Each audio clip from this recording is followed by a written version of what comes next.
한 권의 책, 다양한 울림. 오늘의 독감은 은밀한 생, 파스칼 키냐르의 장편 소설입니다. 네, 아주 어렵고 힘든 책을 여러분과 함께 읽게 됐는데요.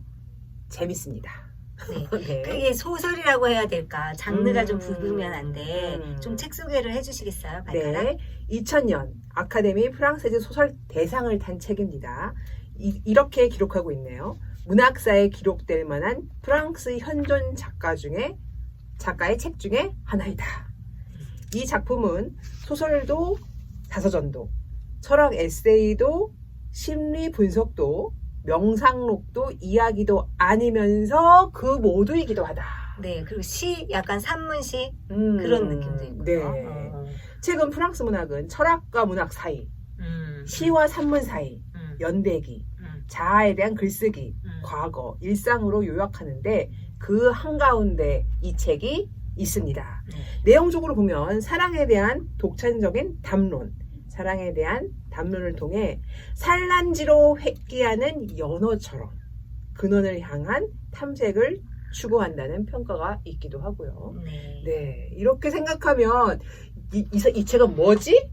이렇게 생각하실 텐데 뭐지를 생각하기 전에 이 책에 대해서 그냥 어렵지 않게 한 페이지를 펼쳐서 읽어보시면 이 책이 뭔지 확 들어오는 그런 책입니다. 뭐 백문이 불여의견이다. 이런 그렇죠, 뜻이군요. 그렇죠. 네. 왜냐하면 이걸 말로 설명하기가 너무 어려워요. 네. 왜냐하면 산문도 아니고 시도 아니고 글도 아니고 뭐 자기 에세이도 아니고 그렇죠. 네, 이러니까. 자, 그럼 제가 저자 소개해 드릴게요. 네.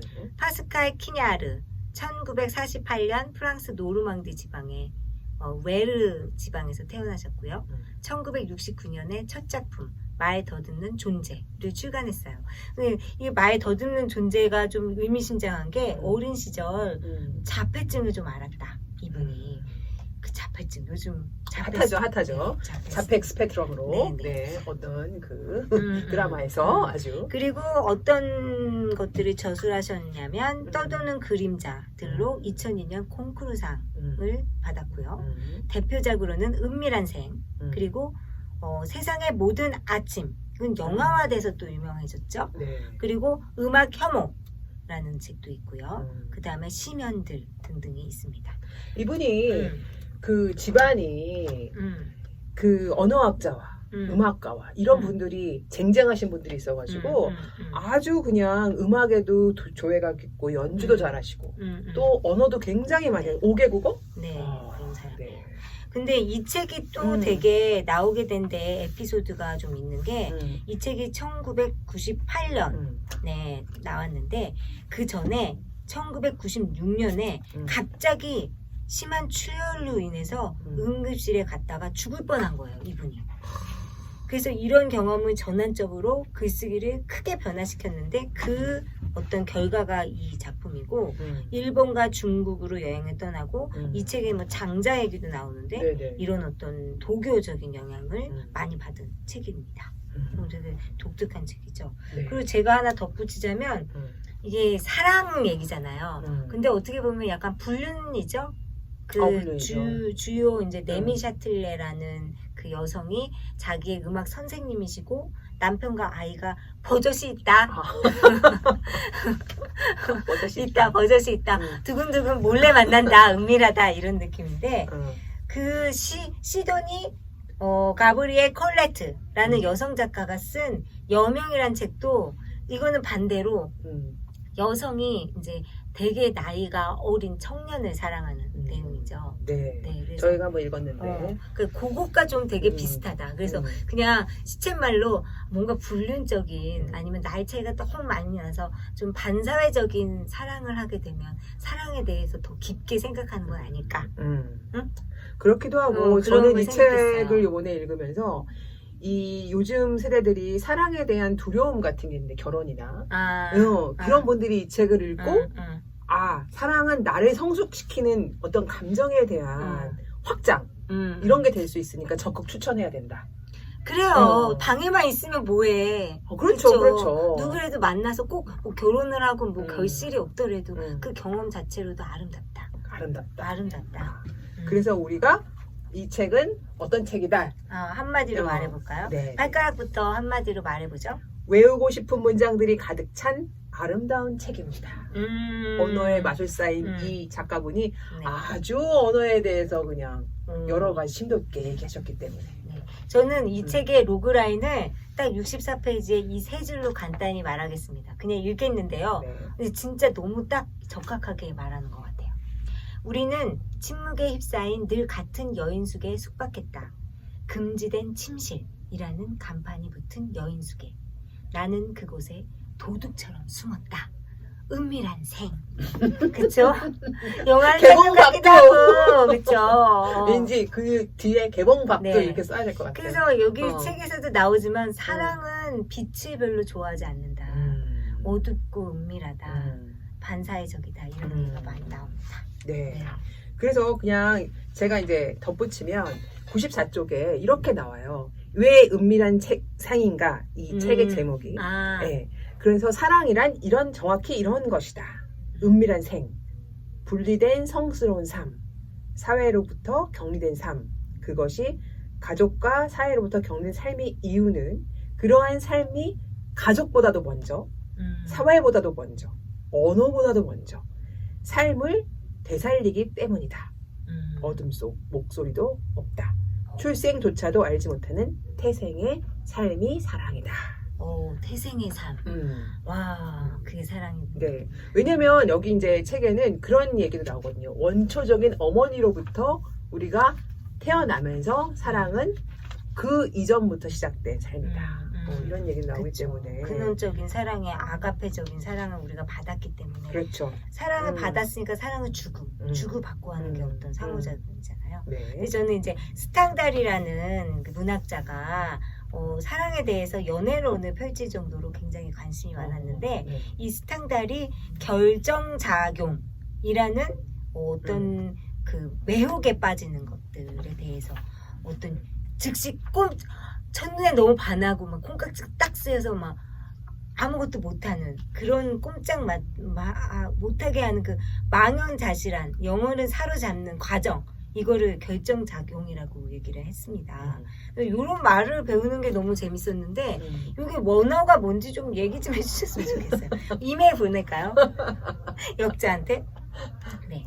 그랬는데 이 스탕달이 결정작용에 대해서 이렇게 질문으로 요약을 했습니다. 어떻게 사랑받는 사람이 가지고 있지 않은 아름다움을 그에게 부여할 수 있게 되는 것일까? 네. 다시 한번. 어떻게 사랑받는 사람이 가지고 있지 않은 아름다움을 그에게 부여할 수 있게 되는 것일까? 되게 여러 번 읽게 하는 문장인데요. 그러니까 내가 발가락한테 사랑에 빠졌어. 근데 사랑에 빠지는 어떤 매력 A가 있어. 근데 그 A가 나는 아직 그 A를 발견하지 못했잖아. 근데 어떻게 그 발견하지 못한 걸 아직 벌써 발가락에 가지고 있어. 이미 내가 만든 A잖아. 그쵸? 근데 이미 가지고 있잖아. 그거예요. 그거. 그러니까 찰나의 순간에 그 매력이 이렇게 불꽃처럼 튀는 것을 이렇게 표현한 것 같아요. 네. 언어로서. 그게 결정작용이다. 육체를 즉시 꼼짝 못하게 만들고 망연자실한 영혼을 사로잡는 과정을 의미한다. 네. 콩깍지. 그러니까 콩깍지가 쓰여야 된다 이런 말인데 스탕달식으로 말하면은 결정작용이 있었냐 없었냐. 우리나라식으로 얘기하면 집신도 짝이 있다. 쉽게 얘기하라고요. 쉽게. 네. 집신도 짝이 있어서 다 살게 돼 있다. 네. 스탕달을 말하면 결정작용입니다, 여러분. 네. 네. 그 다음에 또 우리가 하나를 더 얘기해 볼까요? 가차없는 관계라는 페이지인데요. 사랑은 가차없는 관계다. 아무것도 그 요구를 들어주지 못할 정도다. 어떤 평화도 그를 기다리지 않는다. 하면서 쭉 내려가서 가공될 수도, 타협될 수도, 극복될 수도, 초월될 수도, 가려질 수도, 승화될 수도 없는 인간 개개인의 원천에 바로 그 성의 차이가 있다. 네. 그래서 이분이 이제 사랑에 대해서 어떻게 말하냐면 사랑은 반사회적인 관계이다. 행복한 사랑이라는 없다는 윤리의 교훈이다. 저자가 사랑이 반사회적인 관계라고 했잖아요. 그것을 보여주는 중국의 어떤 유명한 이야기가 있더라고요. 근데 그 중국의 여성의 이름이 주어 윈진 다시 주어 윈진이라는 분이세요. 네. 주어 윈진이라는 여성분인데 남편이 빨리 갔어.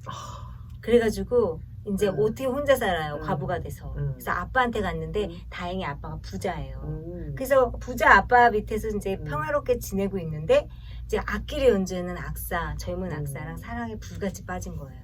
그래서 그 과부 주오 윈진이 나를 제발 납치해줘. 그랬더니 of course 이런 거죠. 그래서 납치해.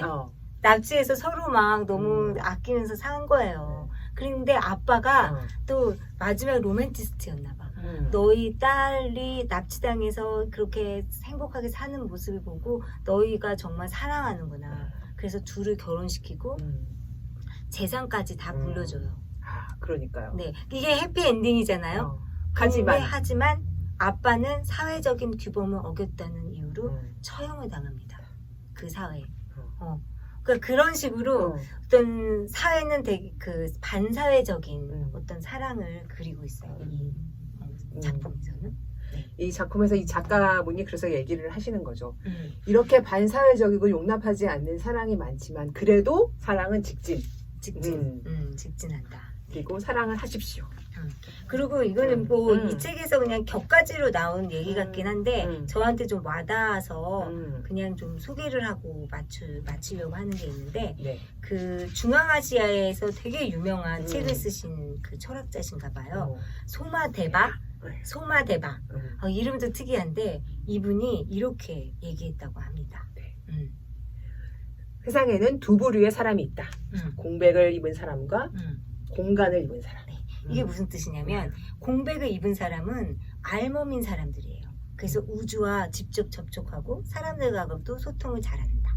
근데 이제 공간을 입은 사람은 옷을 입은 사람들이고 우주로부터 자신을 감추려고 하고 우주 역시 그들에게 거리를 둔다. 이런다고 합니다. 그래서 저는 왜 이렇게 다가가려고 하면 쉴드 치고 막 쉐한 애들 있잖아요. 그러면은 사랑도 못해. 그쵸? 힘들어. 왜냐면 내가 이제 여자다. 그러면은 남자들 내가 저 남자를 사랑한다. 그러면은 먼저 다가가고 싶어야 돼서 약간 이렇게 공백을 입은 사람이어야 되는데 막 공간을 딱 입고 있으면은 다가가면 튕겨져 나가잖아요. 그쵸? 여지가 있어야 된다. 여지가 있는 게 뭔가. 그래서 사랑을 잘하는 사람은 공백을 입은 사람이다 라는 표현이 너무 좋아가지고 말씀드리고 싶습니다. 그리고 마지막으로 우리 모두 공백을 입은 사람이 됩시다. 네. 이걸로 이 책을 마무리하겠습니다. 자, 그러면은 파스칼 키냐르의 은밀한 생이었습니다. 안녕히 계세요. 안녕히 계세요. 마무리 좋은데? 이게 훨씬 좋아.